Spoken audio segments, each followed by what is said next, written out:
Hi folks, Canadian Prepper here. In this age of calamity and consequence, we need to prepare to go off-grid. This is a daunting task for a lot of people, so I decided to bring somebody on the channel who's going to show us how they went from living in a trailer to building a beautiful off-grid homestead on a shoestring budget. Now let's get to it.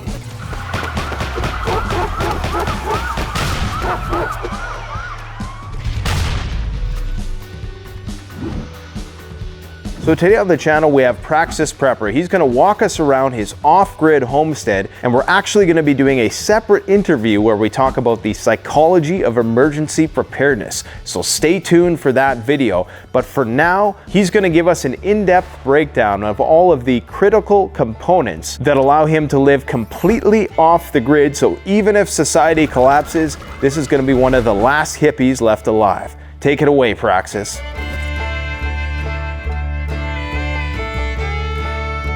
There are a million reasons to prep and prepare that have nothing to do with meteor impacts or zombie apocalypses or massive civil unrest or any of that kind of stuff. But if you're the type of person that tends to focus on a lot of those things, you're really fooling yourself if you haven't made the move out into the country. For anyone that watches my channel, you know that I'm constantly advocating for the idea of getting away from the city, getting away from the suburbs, and moving out to a rural environment. I think that it's a wonderful quality of life. If you'll listen with me for a moment. It's a beautiful, wonderful, peaceful place to live, and it's also one of the only places where you stand a real chance of living a real, authentic, enjoyable life if one of those major events ever took place.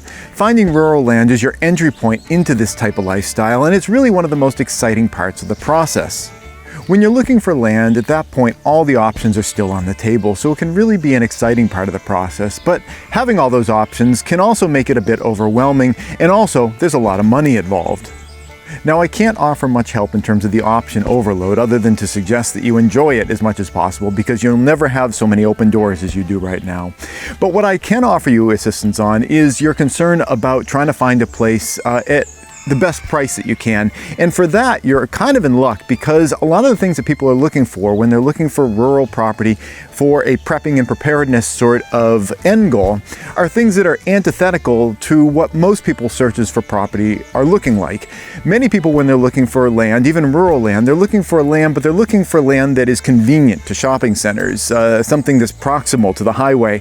They're looking at land that really plugs into the grid, that plugs into the existing system, because that's where they want to continue to live their life. Whereas you're trying to break away from a lot of that, you're able to take advantage of properties that don't have that kind of allure to other people. And because of that, you're going to be able to save a lot of money, because you're looking for things that at the moment aren't really that popular among other people. So if you're looking for land, you're looking for rural land right now, enjoy all the options. They're never going to have as many options as you have right now. Every time you make a choice, it's deciding which road you want to walk down, but you're also kind of closing off options that you could have chosen. So enjoy this part of the process, because it's exciting. All those options are open. The sky's the limit. And take comfort in the fact that what you're looking for is very different from what many other people are looking for, and that's going to save you money.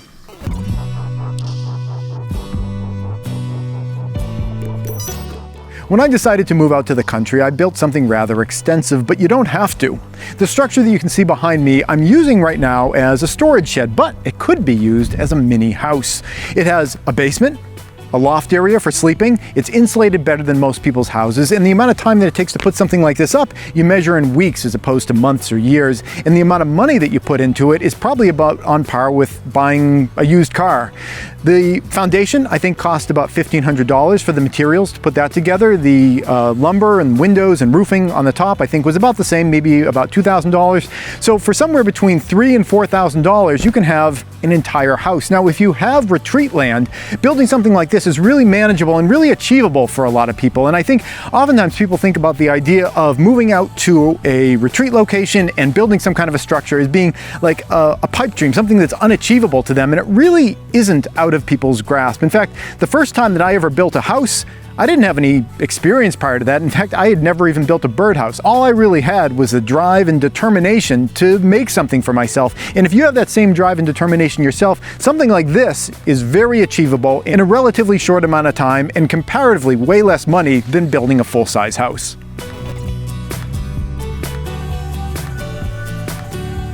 It's a great feeling to be able to warm yourself up when you're cold, and I think it's an even better feeling to know that you can provide that for yourself in a sustainable way on your own homestead.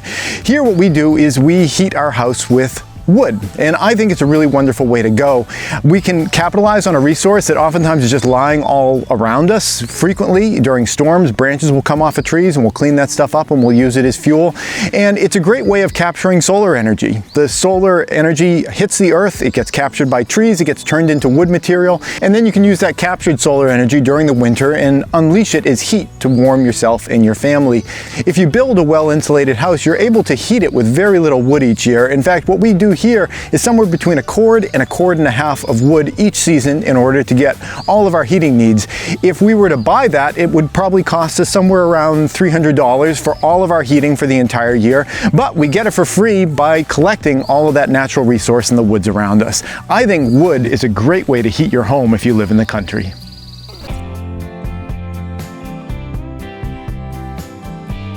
On the roof of our homestead, we have 6,000 watts of solar panels, and they're complemented with a 10 kilowatt hour battery that we have inside of the house. The cost of that system was about $20,000, and that was just for the parts. Put it together on our own to save a bunch of money, and we did save a ton of money. The lowest cost quote that I got for putting the similar system up, if I was going to hire someone to do it, was $140,000. $140,000 versus $20,000. There's an enormous cost savings if you do a lot of this stuff yourself, but even $20,000 is an awful lot, and you don't have to use a system like that if you want to just get going with solar.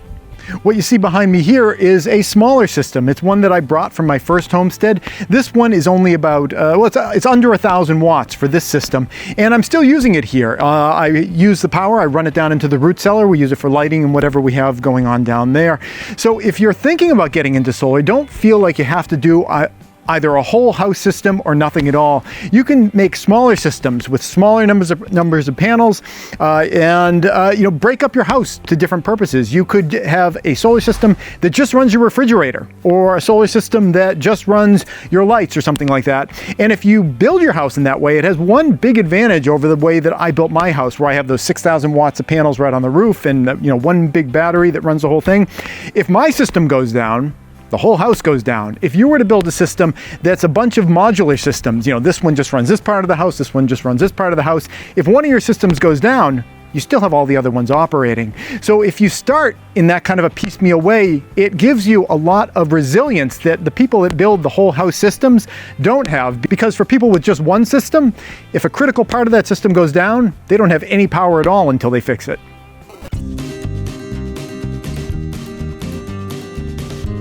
When it comes to the idea of subsisting off of a piece of land, it's hard to imagine doing it in an effective way without animals being involved in some way, shape, or form. We've had chickens here at our homestead for a while. We eat their eggs. We haven't gotten to the point where we've been eating any of the chickens yet, but the time may come at some point. There are pros and cons to having any kind of livestock. With chickens, they are exceedingly noisy on occasion, and they got some social issues with each other. They're always, the word henpecking comes from somewhere, and cocks are always fighting with each other. But they also add an awful lot of life here to the homestead. I know whenever I'm working here, whether I'm mowing the grass or working in the garden, just seeing the chickens kind of roaming around, foraging through the natural landscape, it adds a little bit of magic to the place. It just makes the space seem so much more alive and happening. And one thing that surprised me about chicken eggs is that you don't actually have to refrigerate them the way that they are in the grocery store when you buy them. When the eggs come out of the chickens, you can set them aside at room temperature for weeks and weeks, and they're fine. That really, I thought that was a crazy idea when I first got into it. But the reason I mentioned that is to just relay the idea that once you do get into animals, whether they're chickens or something else, there's going to be all sorts of surprises. And it's an interesting journey to start going down that road and realizing how ignorant you were when you first started.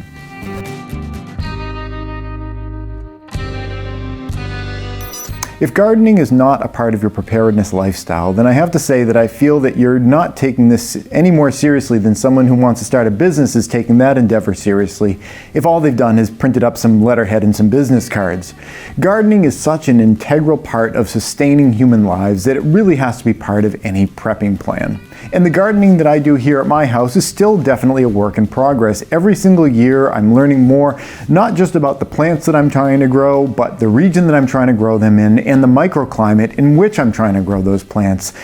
The idea that you can have just a pack of survival garden seeds and throw it in your freezer or your fridge or whatever you might do with that and think that you've got that whole gardening thing squared away is a comically unhinged fantasy.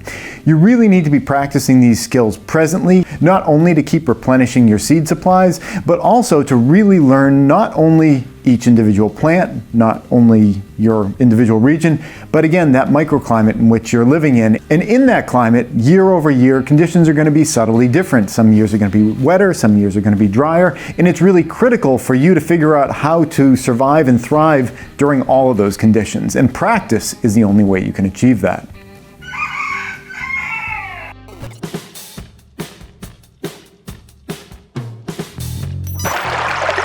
Whatever survival resource you might be thinking of, it's hard to think of one other than breathable air that's more important than drinkable water. No matter what your plan is, you need to have some plan for getting drinkable water, whether it is grabbing it from a stream like what you see behind me, desalinating it from the ocean, if you have some sort of a well that you can get water from, grabbing rainwater, whatever your plan may be, you need to have a plan because you don't need to go that long without water to realize what a critical resource it is for our daily lives.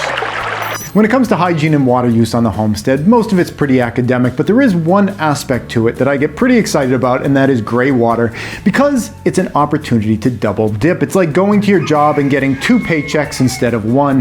What you see behind me are some plants that are growing because of the gray water that we have flowing here into our greenhouse. Now, what is gray water? Gray water is water that you have captured from your domestic use and you are using it for something else.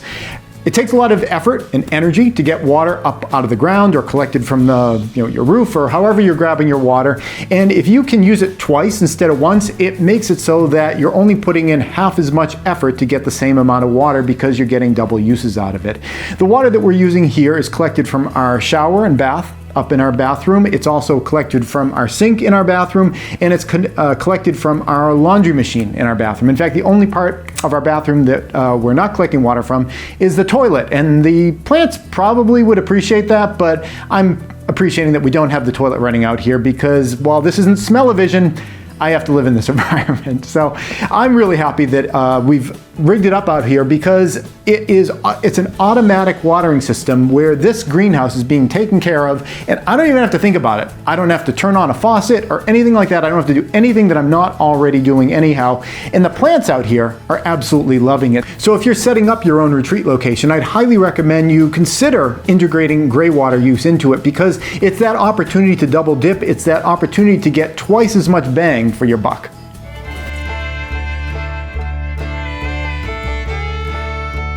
There are many misconceptions in the public about why someone might want to become a prepper, but I think the biggest one is that the main reason to become a prepper is because you want to get away from something, that you're fleeing something. Of course, avoiding things like hassles and shortages and challenges is a part of prepping. The biggest reason to prep isn't so much what you're running away from, but what you're running to. And that idea of running towards something instead of running away from something is such an important distinction to make, not only in prepping and preparedness, but also in life in general, whether you're talking about your diet or your relationships with other people or your employment.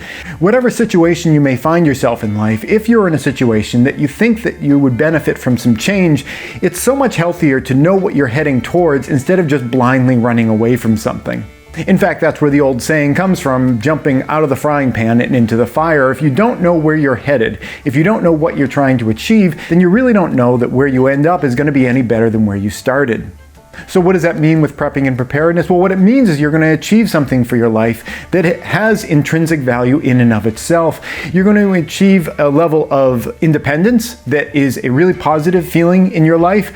If you move out to the country, you're going to be getting fresher air and cleaner water, quieter spaces, a more relaxed pace of living, not to mention the fact that doing more physical work for yourself can lead to health improvements. There are so many positive things about prepping and preparedness and country living that I think people forget about when they focus focus mainly on the negatives that they're trying to escape, it's important to remember that there are a number of positive things associated with prepping and preparedness that if you integrate them into your life, your quality of life can really improve.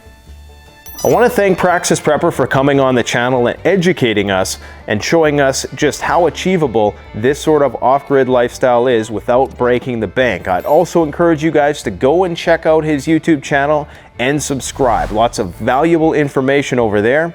And make sure you check out the other video we released where we interview Praxis and we talk about the psychology of emergency preparedness. Thanks for watching, guys. Don't forget to like, comment, subscribe to this channel, Canadian Prepper Out. The best way to support this channel is to support yourself by gearing up at CanadianPreparedness.com, where you'll find high-quality survival gear at the best prices, no junk, and no gimmicks. Use discount code PREPPINGGEAR for 10% off. Don't forget, the strong survive, but the prepared thrive. Stay safe.